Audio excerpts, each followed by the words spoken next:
That September, I was spending more time than usual on the fire escape, climbing through the window of my bedroom when the weather was fine, or just after it had rained.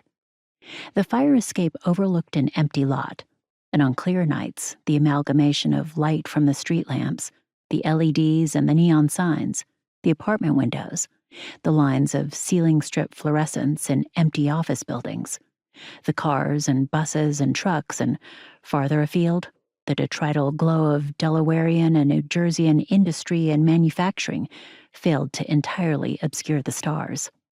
On those evenings, I leaned against the brick wall that separated my bedroom from the outside world and wondered if they were going to build something in that empty lot and how it would affect my prospect of survival in the event of a conflagration.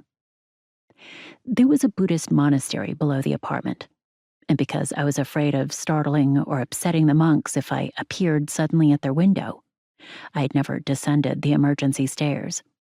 During the day, if I stayed home, I could hear the monks chanting sutras, their voices coming up through the floorboards to me as I lay in bed. When I went out to work in the mornings, the smell of incense suffused the common hallway between the two sets of double-latched doors where the mailboxes were located,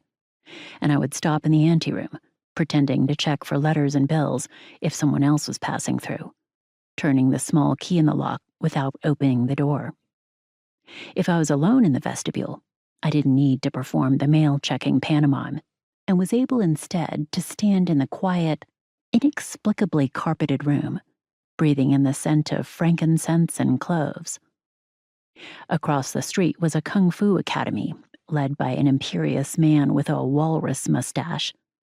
and every day after school, children in tracksuits would file up the stairs and reappear an hour or two later,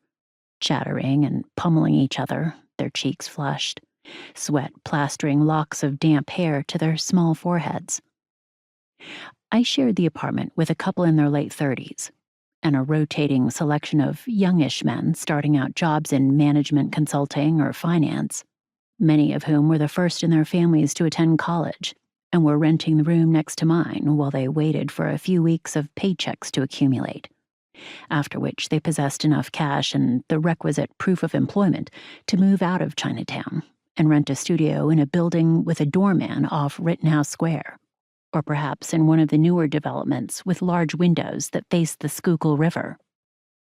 Although the young men replaced one another like seasons, the couple, whose names were Xinwei and Raymond, had already been living in the apartment before I arrived and, I assumed, would indefinitely remain one of its fixtures.